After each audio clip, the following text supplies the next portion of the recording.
Hello and welcome to another edition of Convict Inc. I'm your host, Robert Rosso. If you have not subscribed to this channel, please do so. If you like this video, please push like and share it with your family, friends, neighbors, etc. Enemies, etc. The other day I did a video about the Asians, about the scam we pulled on the Asians for $2,000. This one I'm calling Beating Bug. Who was Bug?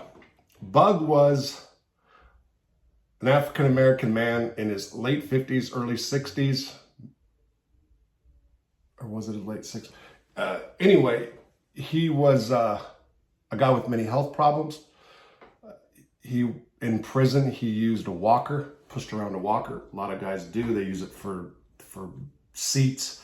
The walkers have a little chair on them so they can turn around and sit down. So a lot of guys just kind of try to say that their back's messed up or whatever to use these walkers. Bug was one of them. He did have health problems, diabetes, numerous health problems, and I would say that he was also scamming medical at times for various reasons.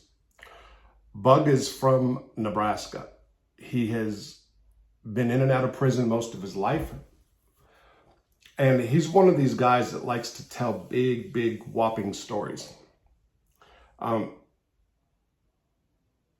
Especially about his financial wealth.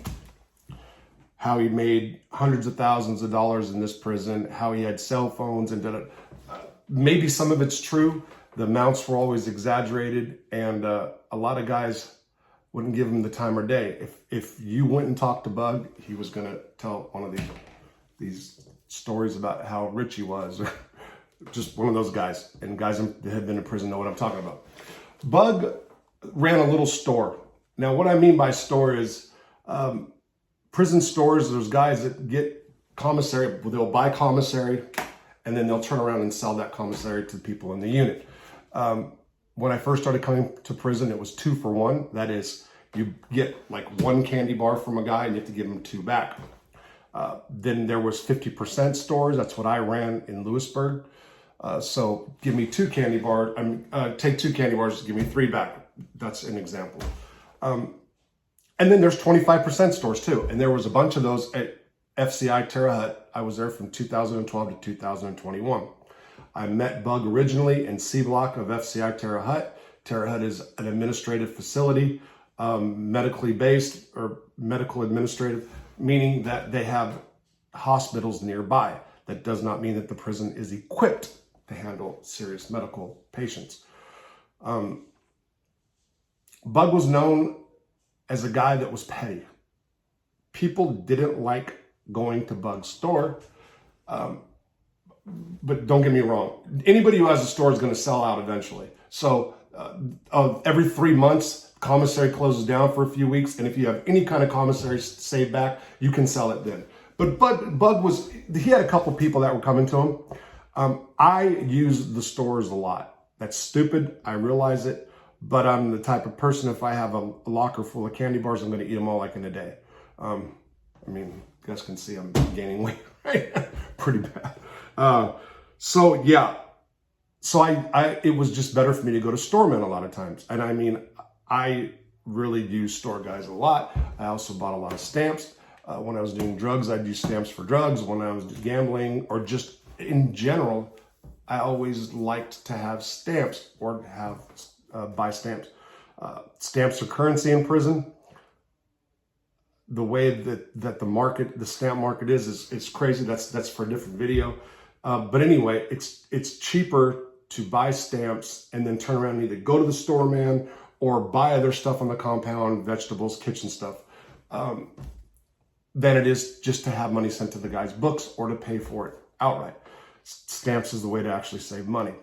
Bug would save his stamps, and he'd have people send him money to his books or to his family or whatever. Over time, he started selling first tobacco.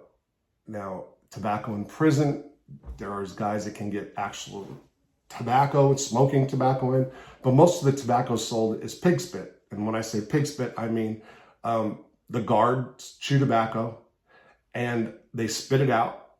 And when they're done, they put it into like a bottle or something and they throw it in the trash can. Guys fish it out, dry out the tobacco and sell it. Actually, they dry it out, put a bunch of tea leaves in it, and they cut it a bunch of times, and they'll sell it and make a bunch of money. So I remember Bug started first selling tobacco. He made quite a bit of money off it. Guys would always bitch, complain about him, but they'd always go back to him. And then he started dabbling off into other things. And when I mean other things, there was a time when he went into the Suboxone game. And this is how it worked. Let's say that a strip of Suboxone, which sometimes could be $100, sometimes could be $400, depending. Let's say that there was a bunch of Suboxone on the compound. A lot of guys were selling Suboxone, and that happened often. Bug would get a couple strips or get whatever he got, and he'd put them back, wait for it to kind of dry up, and then he'd sell it for a whole bunch more. And I mean, he'd really try to jack up the price as much as possible. That's on him. If guys go and buy it too, then that's on the guys that are buying it. Well, I was on a Suboxone run one time, and I happened to find out that Bug had some in the unit. Now, there was no Suboxone in the unit, and then we got locked down. Bug had a ton of Suboxone, and he was selling, let's say that I was getting a 16th at that time for 8 books of stamps. So 16th can sometimes go for 3 books of stamps, was basically $6 a book at that time. So it's equivalent of $18, or it can go for 10. It just depended on the market. And then there's times when that 16th, that's a 16th of a strip. By the way, if you guys don't know what Suboxone is, it's a synthetic opioid. It's actually for people like a methadone kicking opiates, but you can get high off of it. It comes in a little strip, you put it under your tongue, but in prison, guys get it and they cut the strips and they make sometimes anywhere from 8 pieces out of a strip to 64. I've seen 64 pieces. I have bought a 64th for 5 books of stamps, which was like $30. And really, that's what Bug had and was selling at this time. And like I said, we got locked down. So the hook was in my mouth. Once I start on that opiates, a lot of times that I don't, I go full board, whatever the stopping point is or whatever triggers it, whatever. So I had the hook in my mouth, and Bug had me. He had the reel. He was downstairs, reeling me in. And I spent gobs of money with this guy. Just stupid. I forgot hundreds of dollars on these little bitty nothing pieces of Suboxone. Matter of fact, I bought like 4. Even if he was selling 64th for 10 books, I bought 4, like 40 books of stamps worth. 100 books of stamps you can get for like $600. Was it before I left? I forgot. It changed. I'll focus more on that in a different video. We went from C block to M block, and when we went to M block, Bug went down there, and he got his cell shook down by the warden. We had a warden that used to go shake down cells, and found a ton of tobacco and stamps. Now, when I say stamp, over $1,000 worth of stamps. Those stamps he would take, and then he would either buy more dope with, or he would go ahead and sell those stamps and have the money sent to his books or to his family on the street. So think about it. Guys got nothing in prison. They find some pig spit, and I don't mean to say pig correctional officers, but that's our slang in prison. Sorry. They'd find this pig spit, tobacco. They'd then dry it out and sell it. Now they'd have a bunch of stamps. So let's say they dried out $100 worth of tobacco. Now they have $100 worth of stamps. Those stamps they can then give to somebody who will then send money to their books, $100, or to their family, $100. That's how it works.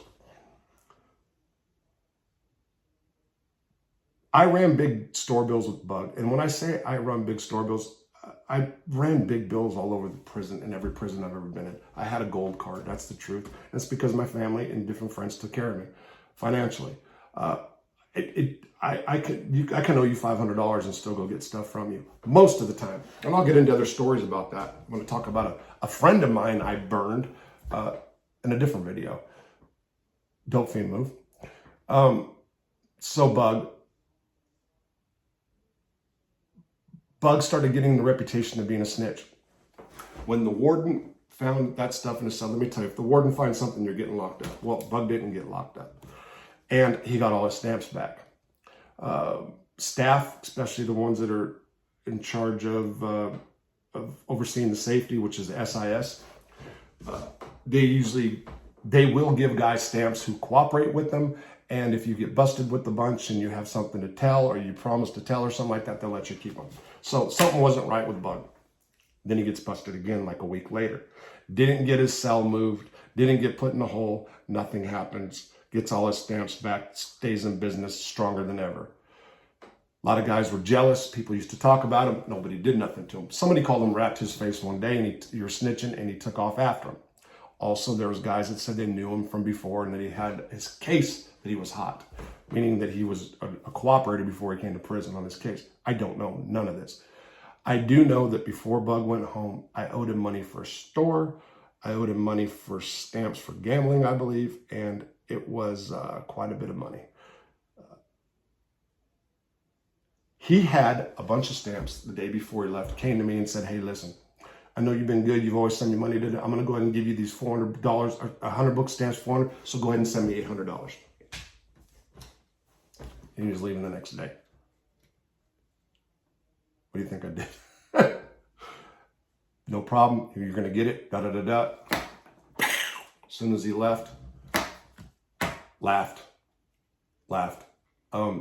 Now, I laughed with one of my friends. There was a friend of mine named Troy who knew I was doing it.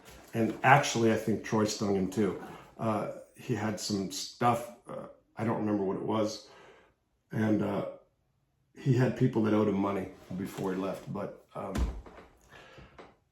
yeah, so I remember when I found out he was leaving, because he didn't tell people he was leaving like that. He was one of those guys. And I had already owed him some money. And I was supposed to have my family, or my mom, I think, whoever it was going to send money like 2 days before he left. And I thought about it, and I thought about all the times he charged me high prices. And that's when I sat there and said, oh, I'm going to sting him. I'm going to sting him. That's the truth. I'm just being straight up. That's when the little seed in my head said, fuck this dude, burn him, he's a rat. Then I started thinking, oh man, he's a rat for sure. It's like, then you started justifying for it. But that's one of the instances when I used, people usually, I mean, there'll be guys in prison that are with me.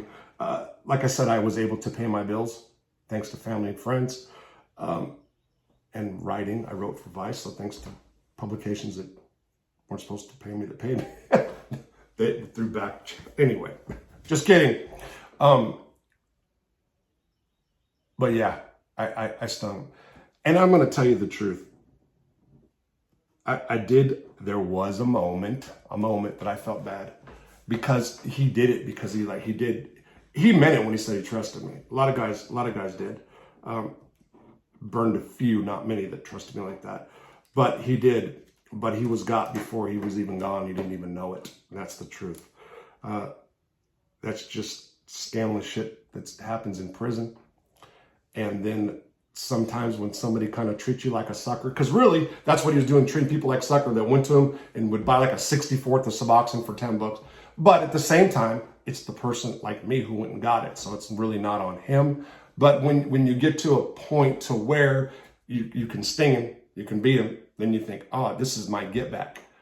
All the money I spent on him, he's still gonna, I won't send this 800, and he's still making money off it. And that was how I thought about it, and that's the truth. So, one of my stories where I did some shit moves, there's more, and I'll talk about them. It's just part of prison life. It's part of what I've done. A person can say looks into my character, as I did to somebody else in the video, whatever you want to say.